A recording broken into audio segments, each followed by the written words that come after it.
He's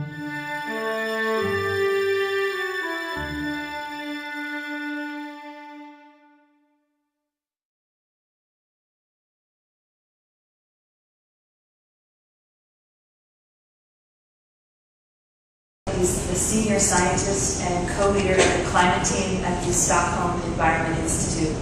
He'll be speaking a little bit about the environmental implications of Japan's recent announcement and the implications for the environmental integrity of the negotiations. Thank you, Kate. As Kate said, I'm with the SEI, an independent research institute. I'm speaking here in my own personal capacity. I'm going to address the scientific case underlying Japan's rejection of the Kyoto Protocol. And it's put forward this case as an argument that it's actually a hero of the environment by casting aside an inadequate environmental agreement. Its case is based on the argument that the Kyoto Protocol, after all, only covers 27% of global carbon emissions. And on the face of it, that sounds like quite a reasonable argument. If it only captures a very small minority of global emissions, how can we consider it the basis of a global climate mission?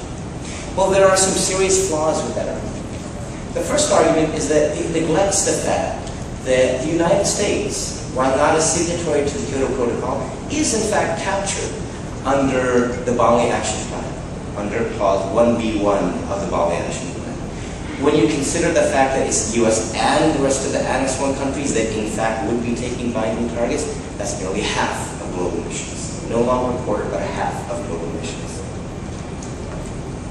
The argument that Kyoto Protocol just doesn't cover enough of the global emissions has been used by many others. It's been put forward and it's plausible, but clearly it's a weak argument. It doesn't consider the fact that the US is not. But there's an even more fundamental problem with that argument. Kyoto was never intended to define a set of countries that capture the majority of global emissions.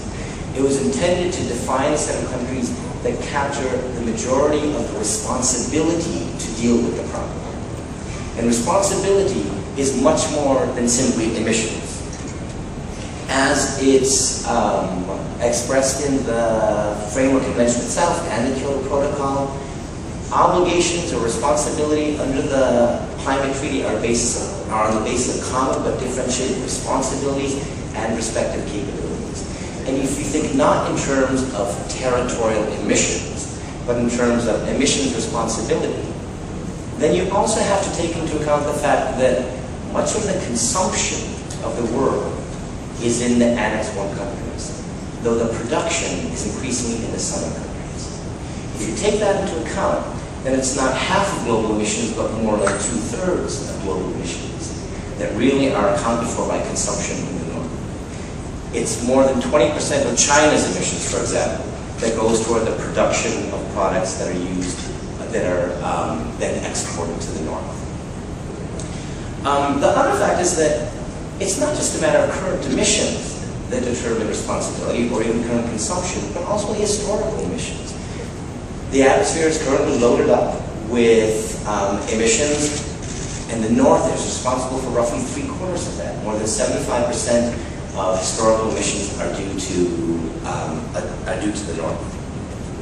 The other point is that we're not just looking at emissions, but just as importantly is capacity, the technological wherewithal and the financial wealth to deal with the problem.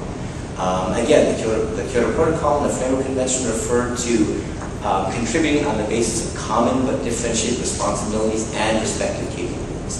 If you look at global GDP, about 3/4 of it is in the north.